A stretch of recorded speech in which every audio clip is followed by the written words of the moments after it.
Senhores telespectadores da UniTV e TV O Fluminense, muito boa tarde. Nesse momento, após as festas de Natal e Ano Novo, damos início ao programa Grupo Mônaco de Cultura e Saúde, que vai ao ar, ao vivo, todas as terças-feiras, às 15 horas. Neste primeiro bloco, Bloco de Cultura, temos a honra, a satisfação de receber como convidada a professora e a acadêmica Alba Helena Correia, uma das mais importantes figuras do meio cultural de nossa cidade e muito querida por todos que atuam nesta área. Boa tarde, professora Alba Helena. É uma satisfação muito grande recebê-la aqui em nosso programa. Satisfação é minha. Alba, como é que foi o início de sua carreira na vida cultural? Cada escritor tem a sua história. A minha eu considero muito interessante e eu vou procurar resumi-la, porque ela é um pouco longa. Eu estava num ônibus e à minha frente estava um senhor idoso, cabelinho grisalho, muito simpático. E eu ouvi uma pergunta assim: a senhora gosta de poesia? O que eu fiz? Eu cheguei para o lado para que não atrapalhasse a conversa dele com a pessoa com quem ele deveria estar conversando. Nisso eu olhei e vi que só havia homens ali atrás. Então eu disse: deve ser comigo. O senhor está falando comigo? Ele disse: estou, sim, senhora, com uma voz muito gentil.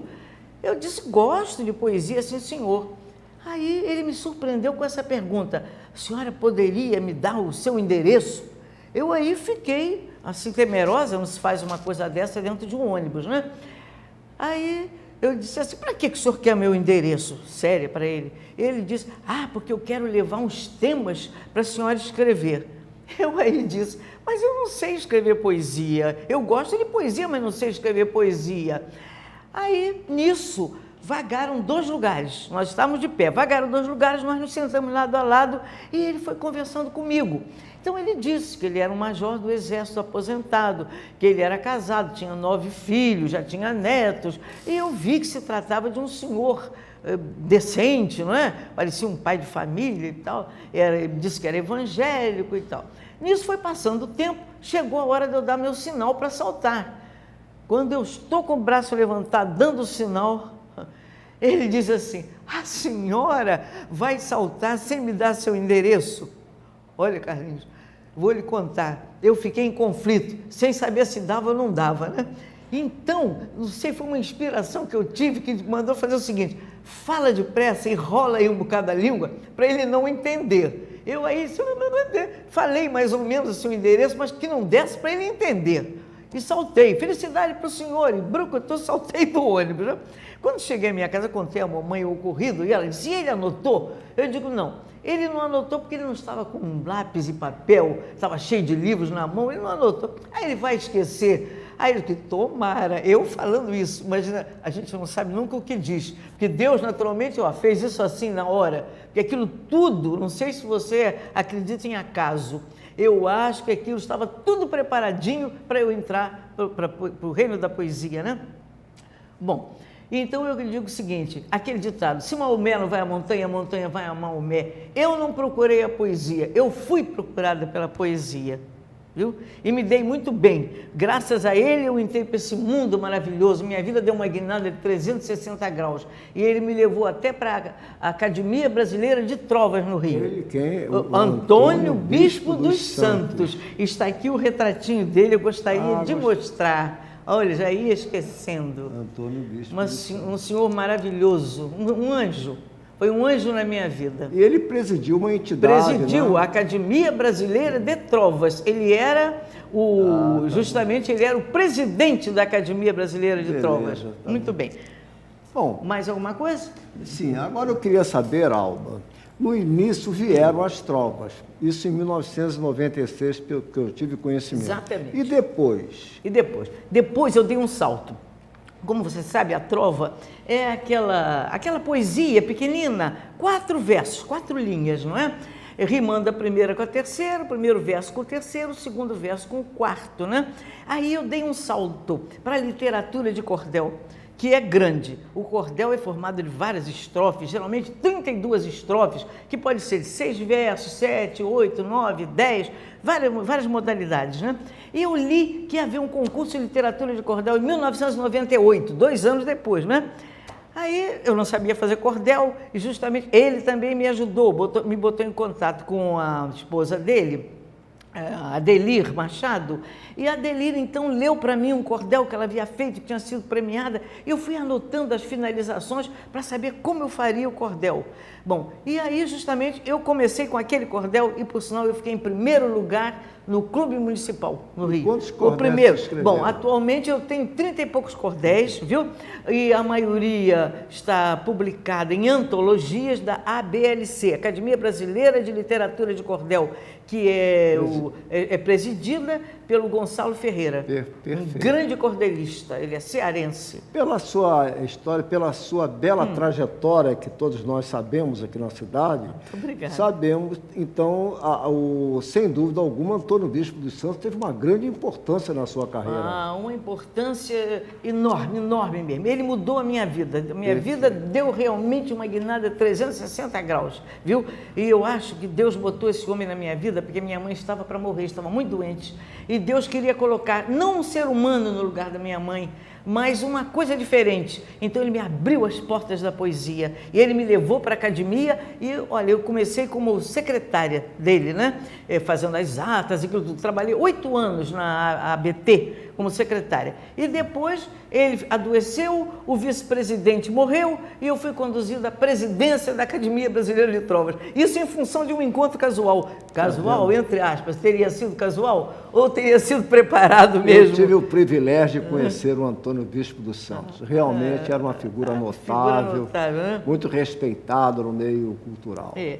Alba, o que nos diz do seu conhecido amor pelos sonetos? Pelos sonetos. Gente, eu tive um namoro com a trova, vamos dizer assim, um namoro, né? Então, aquele paixãozinho, aquele namoro. Depois, eu tive um amor pelo cordel. O cordel,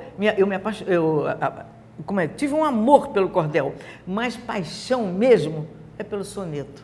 Até hoje, eu estou com perto de 300 sonetos. Eu estou com meta de completar, até o final de fevereiro, eu quero completar meus 300 sonetos, viu? E eu esqueci uma coisa muito importante na literatura de cordel, desculpe voltar atrás, mas aqui eu tenho coisas que me emocionam até. Eu fui premiada em Jaboatão de Guararapes, o primeiro lugar num concurso de literatura de cordel. No primeiro concurso e no segundo concurso, tive o primeiro lugar em Jaboatão de Guararapes, em Pernambuco, que é o celeiro dos cordelistas. Não é? Essas 2 medalhas, para mim, são importantíssimas. Bom, tem uma outra medalha aqui também, que eu fui também considerada melhor cordelista do estado do Rio de Janeiro, no ano de 2007. Perfeito. Então, isso tudo, para mim, são honras, né? Honras, né? Esse na minha idade de Jaboatão de Guararapes, mas aqui já foi, literatura de cordel, eu tenho 2 de literatura de cordel e tenho um também de soneto. E essa medalha também, que eu tenho muita honra também, é do Edmo Rodrigues Luterbar, não é? E da Academia também, quando fez 90 anos, não é? Perfeito. Isso também me honra muito. Bom, eu queria que você mostrasse também alguns cordéis de sua autoria, né? Pois não. Cordéis. Primeiro, quando o Ministério do Exército geralmente fazia temas históricos, né? Então temos, por exemplo, assim, o Brasil, 500 anos de Brasil, Odisseia de Guararapes, vários temas assim. Mas também outros, assim, por minha conta. Eu fiz esse aqui, olha, Gonçalo, o Iluminado e o Cordel Sublimado. Esse é para o presidente da Academia de Cordel, foi sobre ele. Esse aqui, ó, Mena, uma cearense de fibra, é a esposa dele, que justamente atrás de um grande homem, sempre tem uma grande mulher, não é? É a esposa do Gonçalo. Perfeito. E esse aqui, que é o primeiro que eu estou fazendo de parceria. Então, 2 saias no cordel, para mostrar que as mulheres também sabem fazer cordel. Perfeito. Eu sentia assim, um preconceito lá na academia contra as mulheres, agora eu resolvo essa. E isso aqui interessante, foi feito pela internet. Eu mandei as estrofes ímpares, 1, 3, 5, 7, 9, até o final. E a da linha da linha Catunda, é uma cearense também boa de cordel toda a vida. Hein? Lê? Vou ler. Inteirinho não, só um pedacinho, né? É um pedacinho.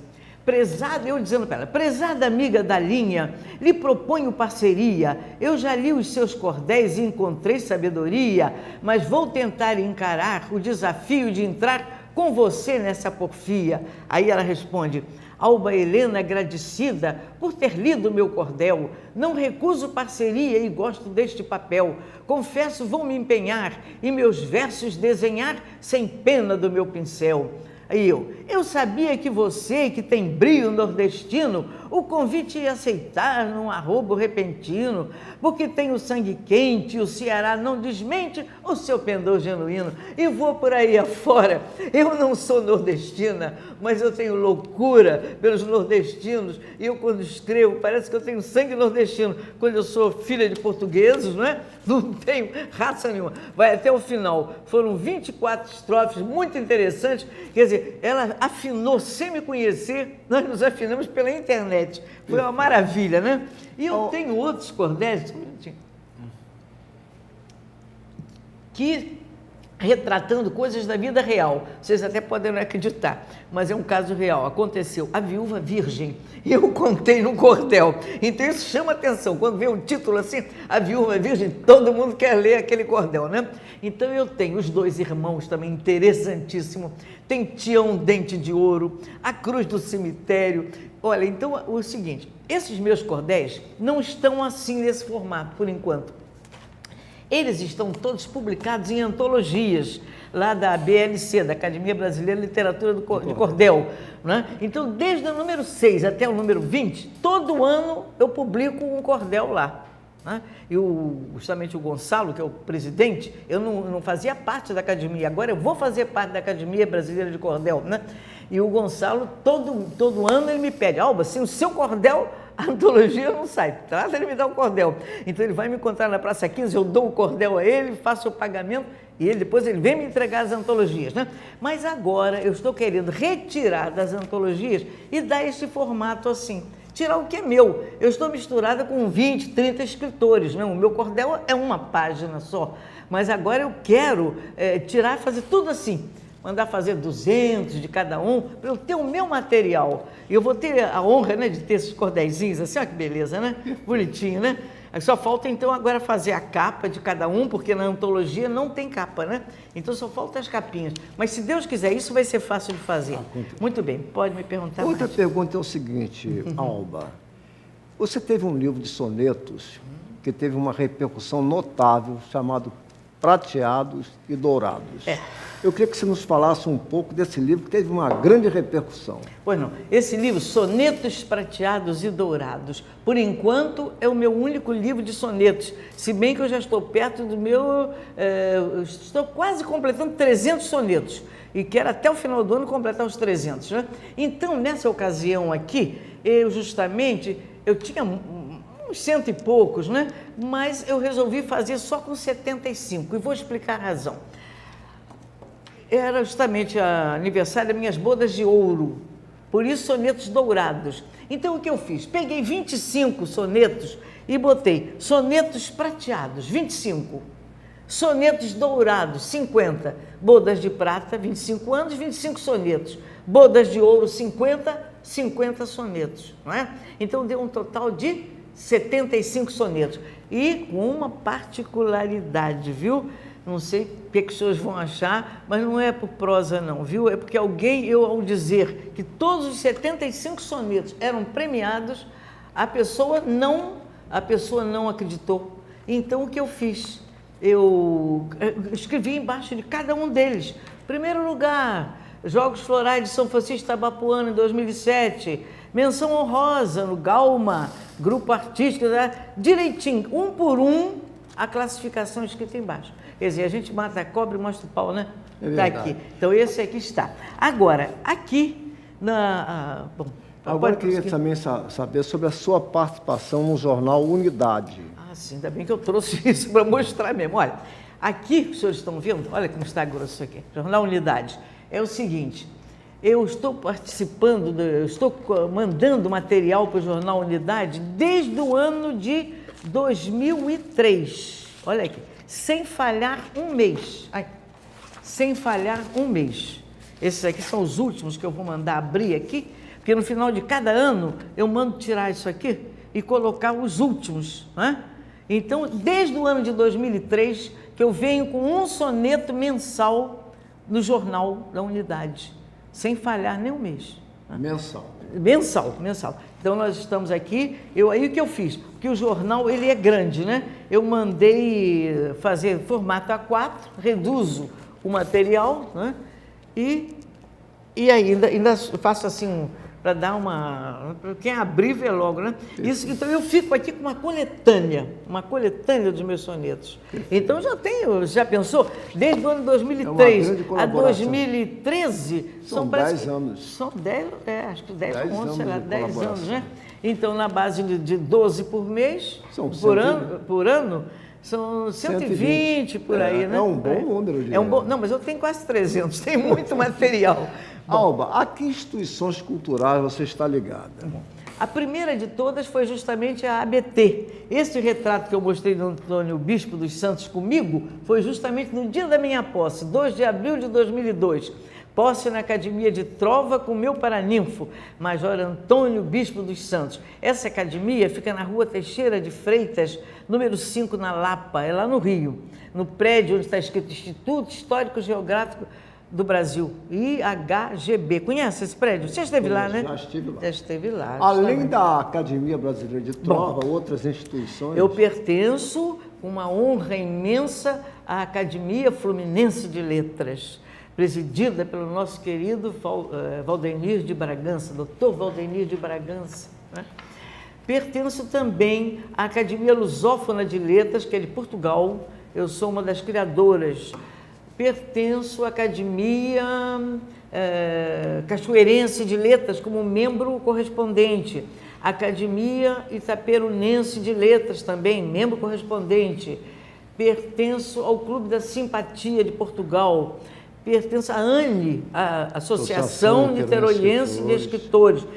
E a UBT, ao Calçadão, aqui do meu Carlinhos, meu amigo Mônaco, aos Escritores ao Ar Livre, que é ali da Pracinha, e a UBT, 3 UBTs. A UBT Nacional, eu sou membro da UBT Nacional, União Brasileira de Trovadores, a Nacional, a Estadual de Niterói, a UBT Niterói e a UBT do Rio de Janeiro. Pertence a 3... São várias instituições.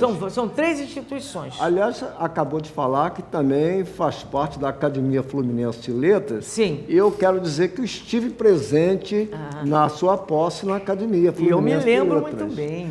E, por sinal, uma belíssima solenidade, né? E prestigiada com a nata da intelectualidade de nossa cidade. Eu queria saber como é que você se sentiu naquele momento, com tanta... Foi uma emoção muito grande, não, Alba? Demais. Aí que eu digo assim, acho que meu coração não tem essas coisas que os médicos dizem não, senão eu teria pifado ali, meu amigo.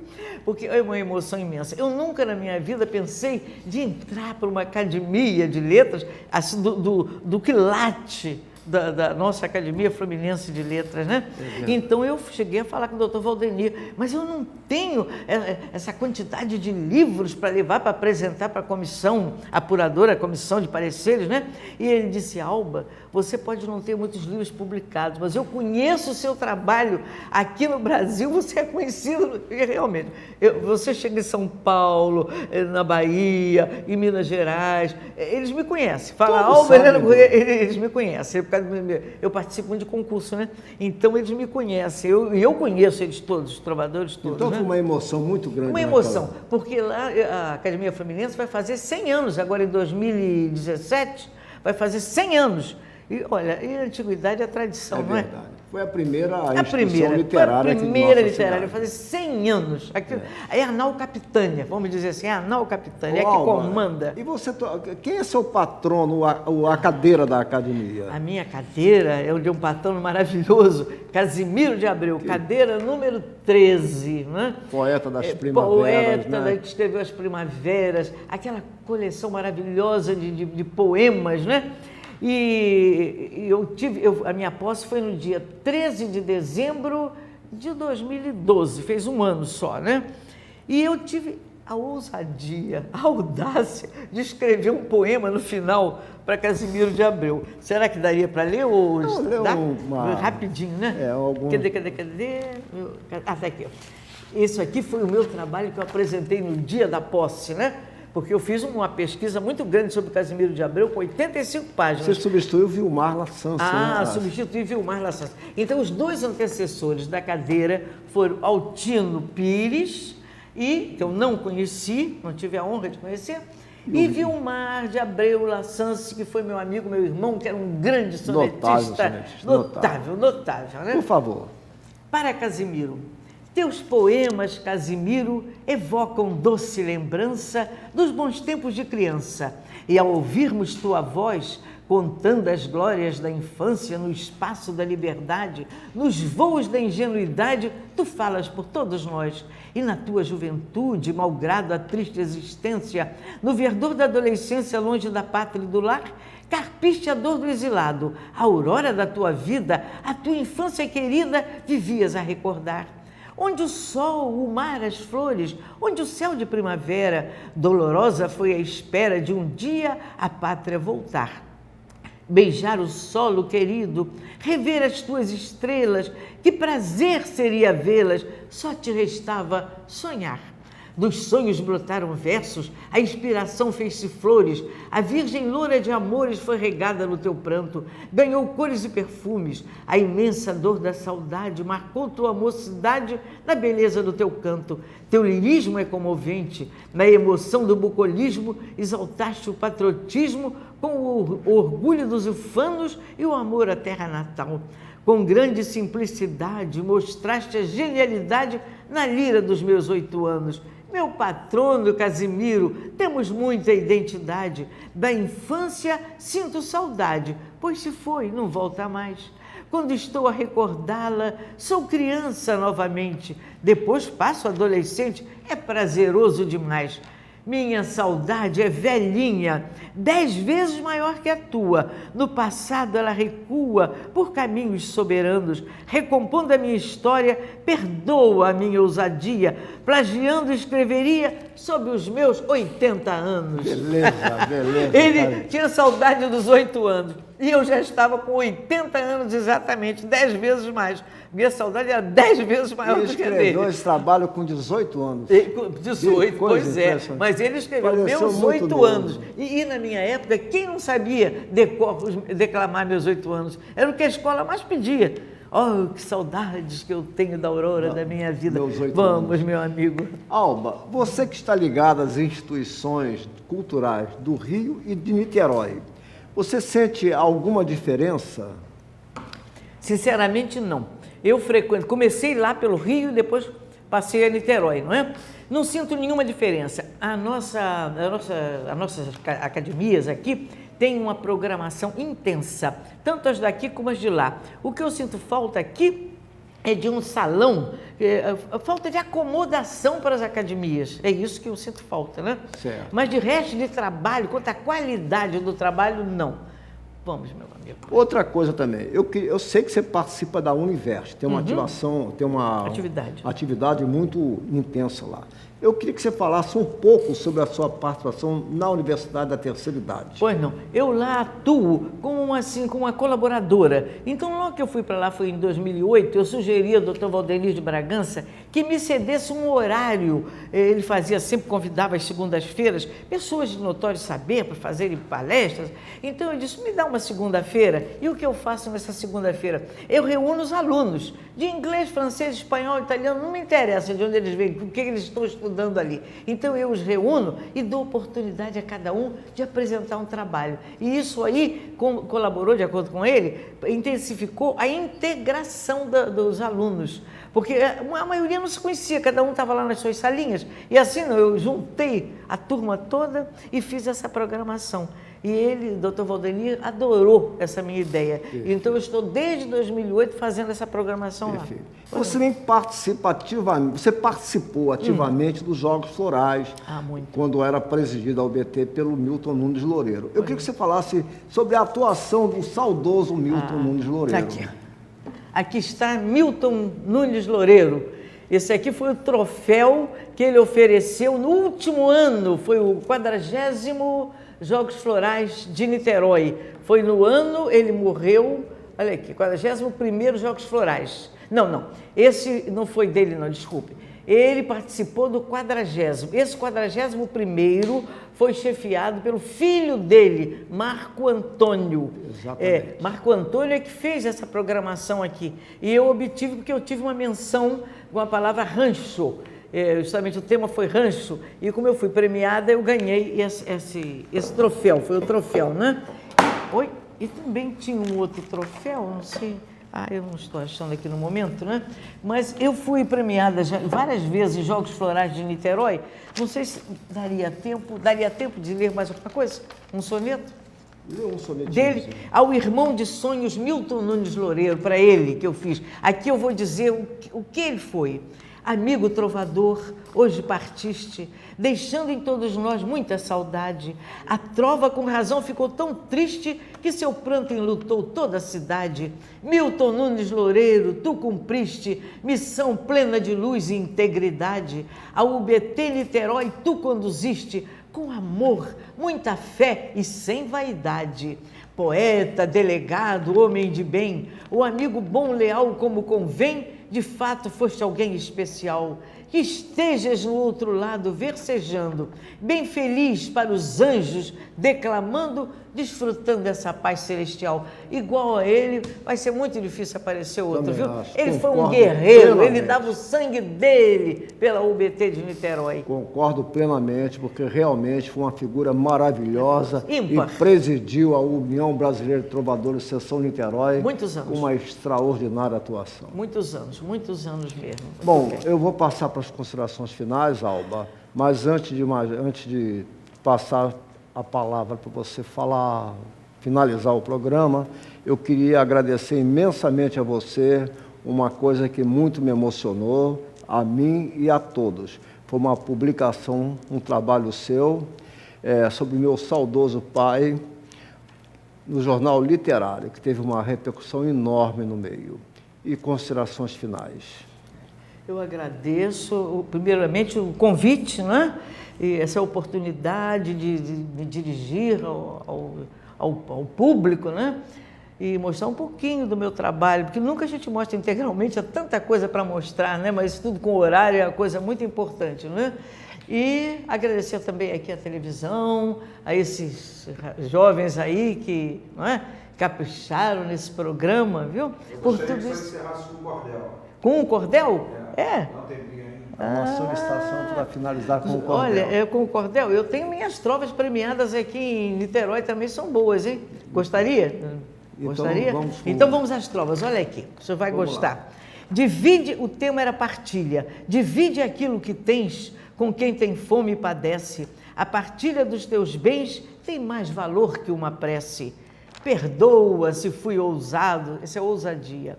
Não estou arrependido, quem ama não tem pecado, pecado é o tempo perdido.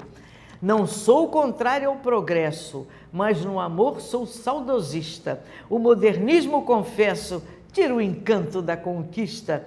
E esse vencedor aqui, o teu ciúme que avança, mais aumenta o meu dilema. Como pode uma aliança ter o peso de uma algema?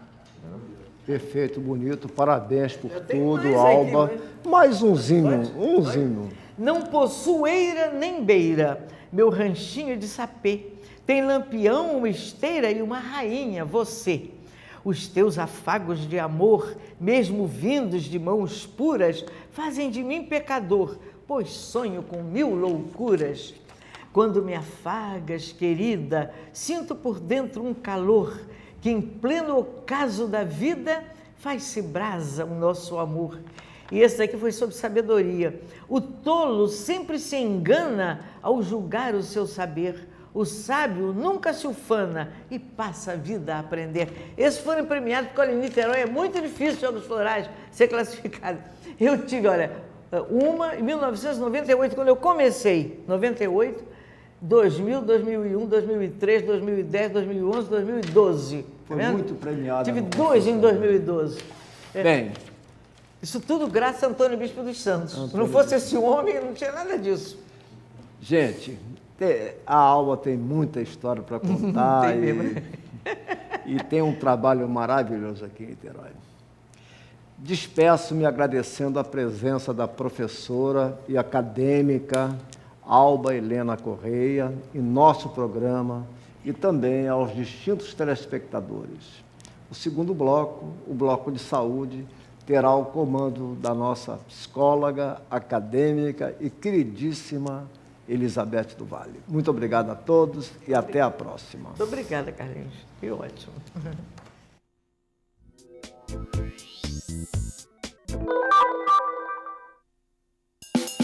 O Colune, Colégio Universitário Geraldo Reis, da Universidade Federal Fluminense, inaugurou, no dia 27 de novembro de 2013, a Biblioteca Monteiro Lobato. A biblioteca, ela estava muito precária, tanto fisicamente quanto em termos do acervo. Ela tinha estante de madeira, ela chovia dentro, tinha muito ferrugem, danificava as publicações. E aí nós conseguimos essa obra. Durante a obra nós ficamos numa sala lá em cima, levamos umas materiais principais que eles mais usavam. Quando eu cheguei aqui na escola, eu tinha um incômodo quando eu vi ela fechada. Então, assim, sobretudo a questão humana, né? Veio uma equipe para cá, essa parceria com a universidade, ter vindo uma bibliotecária formada para cá, ela foi muito importante, porque ela passou a ficar aberta na entrada, na hora do recreio, na hora do almoço, na hora da saída. As prateleiras hoje em dia têm uma arrumação maior. A gente sabe onde vão estar as coisas. Tem tudo nomeado, a gente pode saber onde é que vão estar os livros, onde é que a gente vai procurar, onde tem mais interesse. Tipo, livros sobre coisas mais infanto-juvenis, a gente acha em uma prateleira. Livros mais sobre histórias mais infantis, a gente vai achar em outras. Então acho que fica bem mais fácil, assim. Eu acho que a nova biblioteca está com mais opções de livros, diferentes estilos e diferentes escritores. E eu acho que isso motiva mais a gente a ler, a conhecer bem o mundo da leitura. E é importante que ele se sinta bem, que tenha um ambiente favorável, refrigerado, com profissionais dispostos e capazes de mostrar para ele todo esse universo maravilhoso que é o universo da informação. As bibliotecas do Colune e da creche UF são as únicas voltadas ao público infanto-juvenil, no universo de 27 bibliotecas da universidade. Por esse motivo, vem recebendo atenção especial e são bastante valorizadas no meio acadêmico. Para a gente estar numa universidade, ter duas bibliotecas dessa natureza é fantástico. Toda escola pública ela devia ter, primeiro, ter umas condições boas, né? Físicas. Segundo lugar, um espaço para as crianças brincarem, se divertirem. E terceiro lugar, um espaço importante de leituras. É muito importante a gente ter hoje um espaço adequado ao ensino fundamental, né? É a formação de pequenos leitores, a introdução deles no mundo da informação. A primeira série vem para cá sem saber ler, você senta e lê o livro para ele. Aí daqui a pouco ele entra e lê o livro para você. Eu acho isso muito legal. Eu tenho muito prazer com essa emoção que eu passo. Durante a inauguração do espaço, foi lançado o livro Abracadabra, a Mágica das Letras, das professoras Helena Chompré, Silvia de Castro, Tânia Cosi e Iduína Chaves. A biblioteca também aposta em atividades culturais e em parcerias com outros projetos existentes na escola. É o caso da Sala de Leitura, que atrai interesse e incentiva a criatividade dos alunos. A sala de leitura é um espaço, é mais do que um espaço, é um projeto em que se pretende que traga a leitura para o cotidiano do aluno e que a gente também possa levar as leituras deles para fora da escola. Então a gente trabalha com múltiplas linguagens na sala de leitura e focamos também a produção deles. Eles não só leem, como eles são lidos. Então é um processo que se realimenta. Então nós estamos sempre lendo, assistindo filme, vendo vídeos, e aí agora a gente já está escrevendo livros, estamos produzindo vídeos. A ideia é essa, a ideia é fazer um espaço que se movimente, que dialogue, e isso passe também para a formação do aluno, que ele perceba que ele pode frequentar esses espaços culturais como algo agradável. A biblioteca vê a sua importância de atuar culturalmente com eles, vai com eles a Salão do Livro, a Bienal, traz autores para a biblioteca. Acho que, sobretudo, a biblioteca passou a ser um lugar gostoso de se vir. Então, eu fico assim, super feliz quando eu vejo no Recreio, a biblioteca está cheia, né? Eles estão lendo, eles estão conversando, eles estão desenhando. Eu acho que a gente conseguiu atingir o objetivo.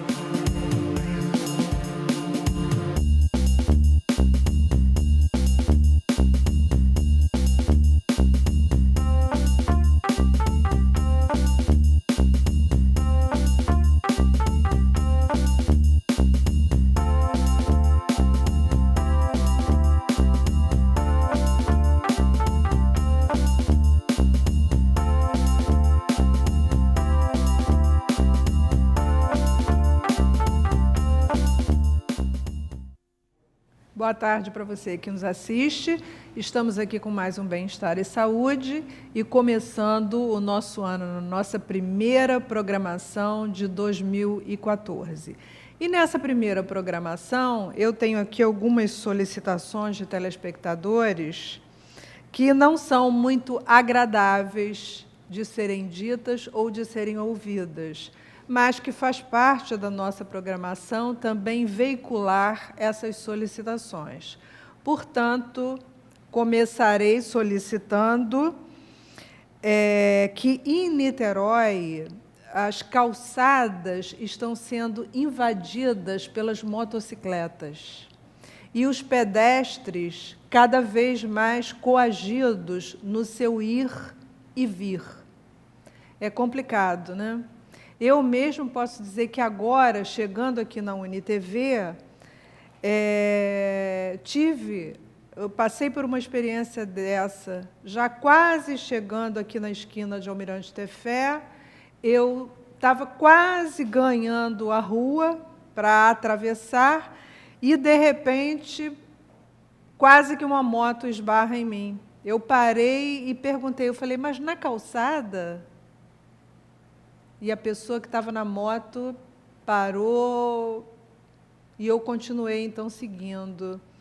Mas é uma situação bastante perplexa, né, que deixa a gente cada vez mais inseguro, né?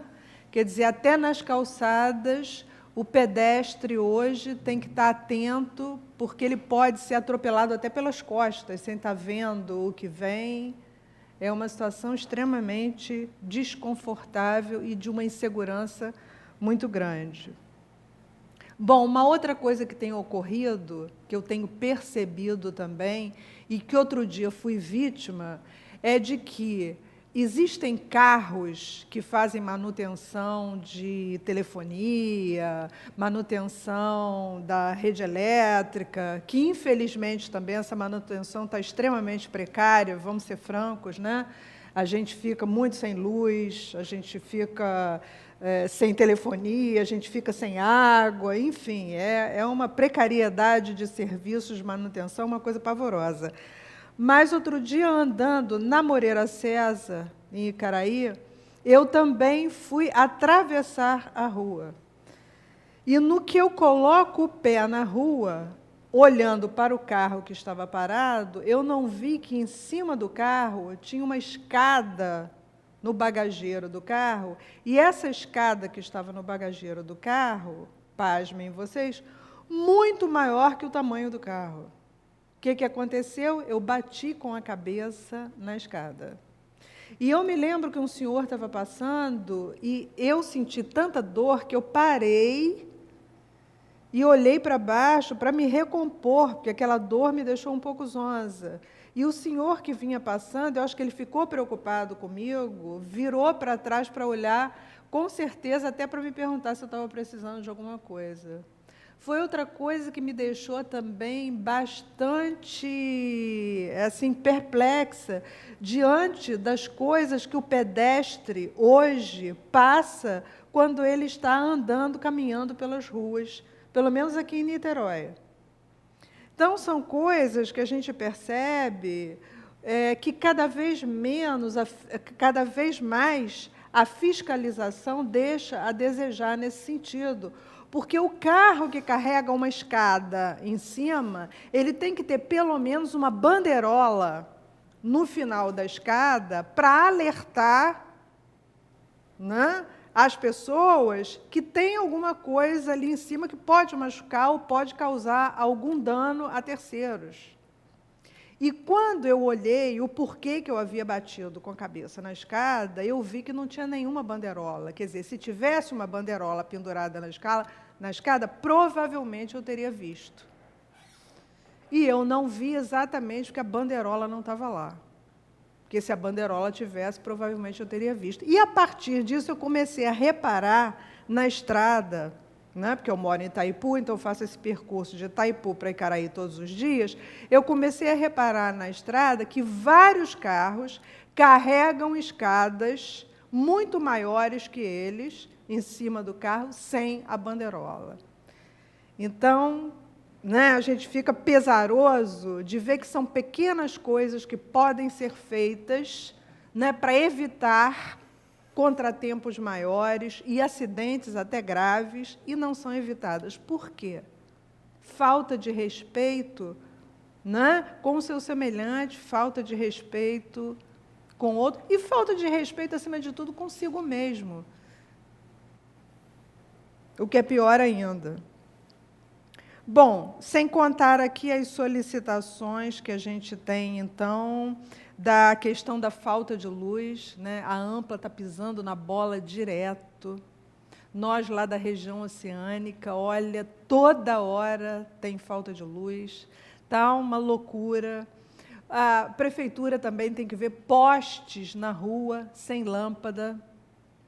Quer dizer, na atual conjuntura, a gente já vive uma insegurança permanente no dia a dia, né? E iluminação é uma coisa importante, é uma coisa que ajuda bastante.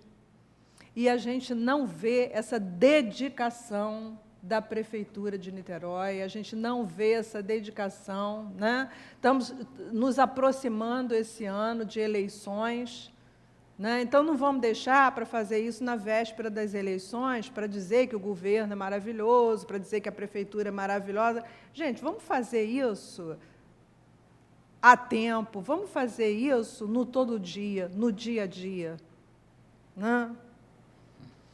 Bom, e aqui, então, vou para uma primeira questão que nos chegou, e que eu, inclusive, estou em falta com o telespectador, no sentido de que, no mês de dezembro, não houve espaço para a gente colocar algumas questões que haviam chegado por e-mail. E eu, então, aproveito essa primeira programação para responder, então, algumas coisas que me chegaram e que ficaram suspensas, mas que hoje eu estou aproveitando para fazer. Então, num primeiro momento, seria o seguinte: Elizabeth, sou bancária, mãe de 2 filhos lindos, um de 5 anos e outro de 9. Há 2 meses venho passando alguns conflitos em meu casamento. Descobri que meu marido está envolvido com uma outra pessoa. Estou paralisada, não consigo tomar nenhuma atitude. Me sinto engessada. Não comentei isso com ninguém. E também não tenho coragem de tocar nesse assunto com ele. Sinto que perdi o chão. Não sei o que fazer. Gostaria de uma orientação. Aqui me chama a atenção, aqui, ó, não comentei isso com ninguém, também não tenho coragem de tocar nesse assunto com ele. Então, isso me diz que, provavelmente, nessa relação, há uma dificuldade, talvez, de intimidade, porque se isso é uma coisa que não pode ser trazido à baila, se há tantas restrições para isso, se há esse medo, esse receio tão grande de tocar nesse assunto, quer dizer, como é que é a vida desse casal, como é que é a intimidade desse casal? Né? Então, eu começaria dizendo que alguma coisa tem aí de errado e que provavelmente já vem nesse processo, nesse relacionamento, desde que esse casal começou a se relacionar.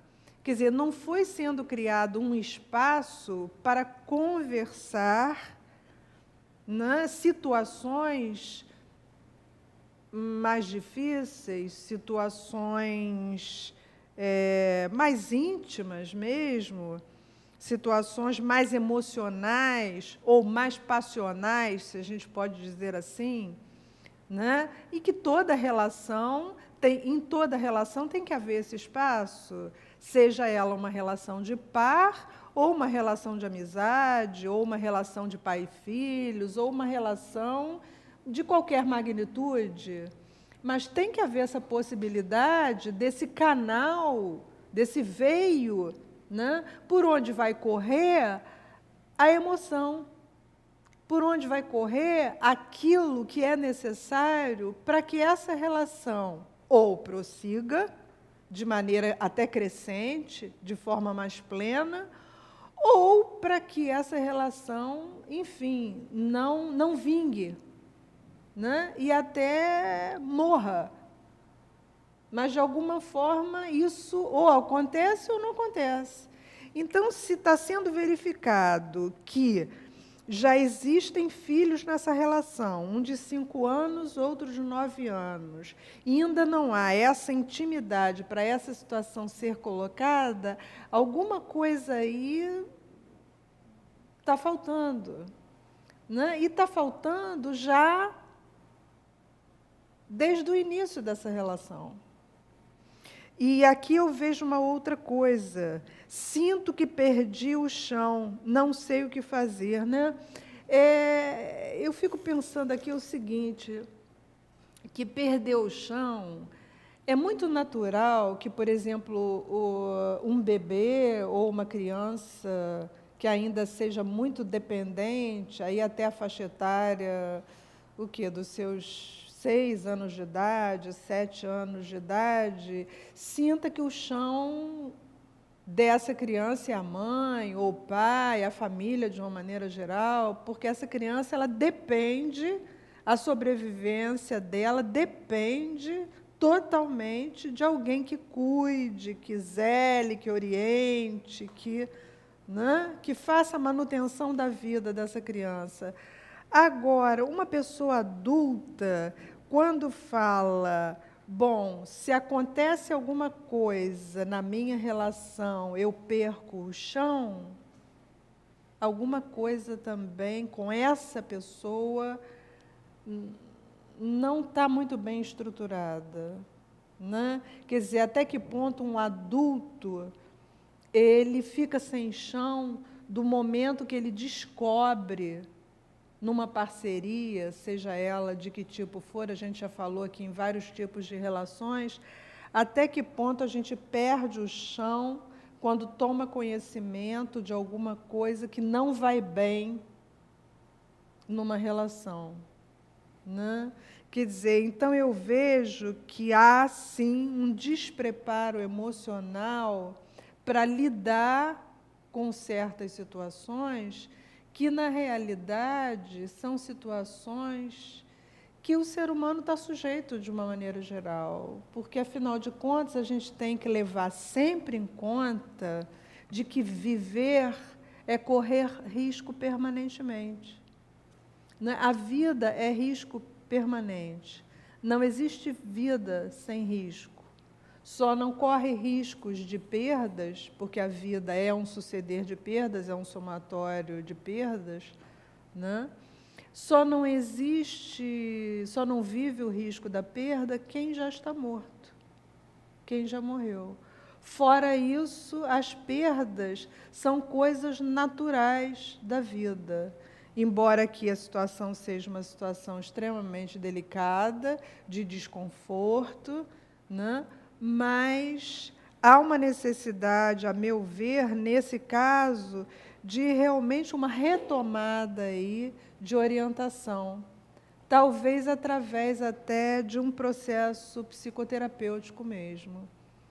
Né? Quer dizer, aí há necessidade de procurar alguém que possa estar mais abalizado para ouvir, né? E manter aí um diálogo no sentido de poder criar a possibilidade de uma estruturação emocional para lidar com isso de uma forma sem ter que perder o chão, ou sem ter esta sensação de perder o chão, né? Bom, numa segunda questão, a gente tem aqui, Elizabeth, num de seus programas, você falou sobre enxaquecas e disse que tem enxaquecas com muita frequência e citou sua intolerância a odores fortes. Por coincidência, eu também tenho esse problema e até hoje não encontrei nenhum tratamento que desse certo. O que você me indicaria? Sou bancário e tenho 46 anos. Gente, hoje é dia dos bancários, que a outra moça também, se não me engano, sou bancária. Bom, enxaqueca, gente, é uma coisa que não se conhece ainda a etiologia das enxaquecas, né? E enxaqueca a gente sabe que tem um fator genético preponderante aí nas enxaquecas. E eu realmente falei aqui num dos programas, estou me recordando agora, que eu tenho muita enxaqueca. Tenho sim, mas já melhorei bastante. No verão do ano passado, por exemplo, eu tive que passar o verão do ano passado trancada em casa, praticamente só do trabalho para casa, da casa para o trabalho, não dando sopa para ficar muito na rua, no calor, porque era dor de cabeça diariamente. Diariamente, a ponto de chegar em casa e ter que colocar aquele gel que a gente deixa no congelador, naquela bolsinha de gelo. Eu tinha que colocar o gel também na cabeça, porque só a medicação, às vezes, não bastava para as dores. Até porque eu não tomo analgésico para enxaqueca, porque senão é um consumo de analgésico muito grande. Então, não seria por aí. Mas, e a medicação que eu uso para enxaqueca também, na fase aguda, não se pode fazer uso continuamente, não é por aí.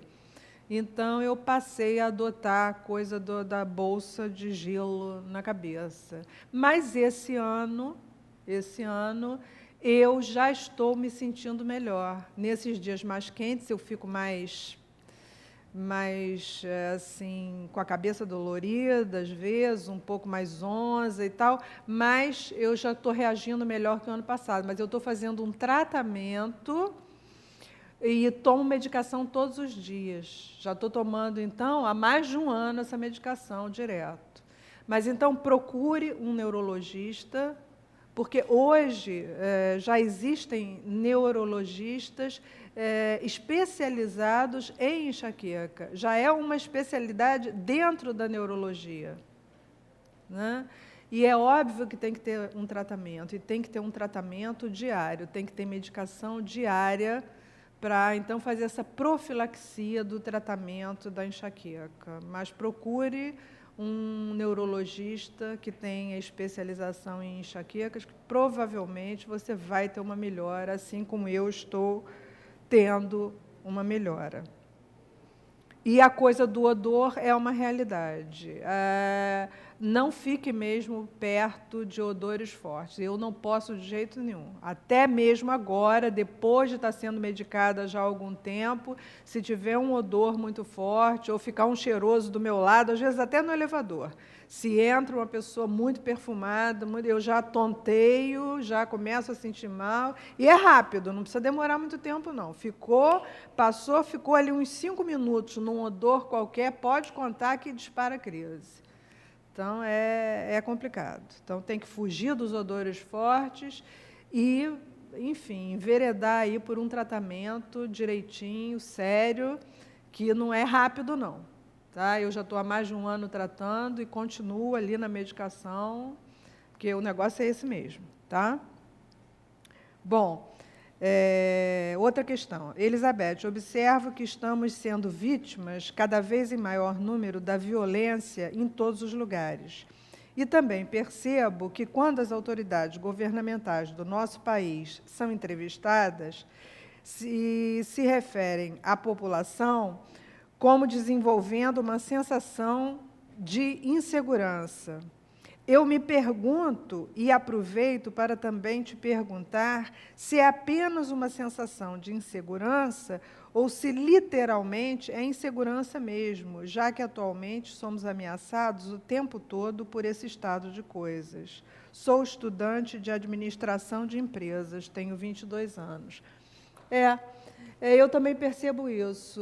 As pessoas, de uma maneira geral, quando falam sobre insegurança, elas se referem a uma sensação de insegurança. Gente, não é sensação de insegurança, não, é insegurança mesmo.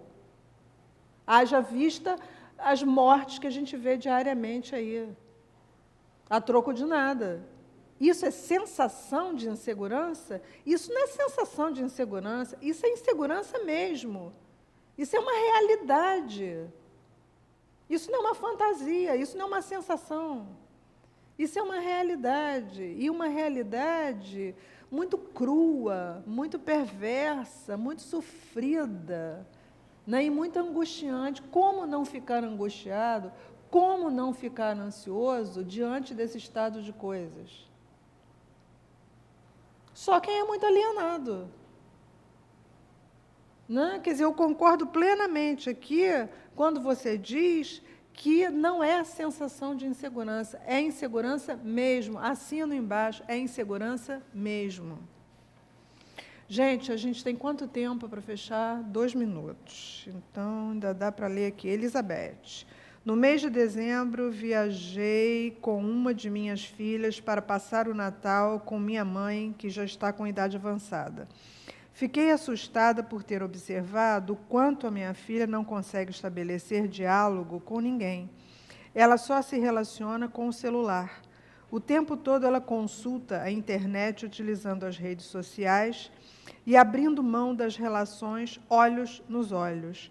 Isso é normal? Ela tem 36 anos e é advogada.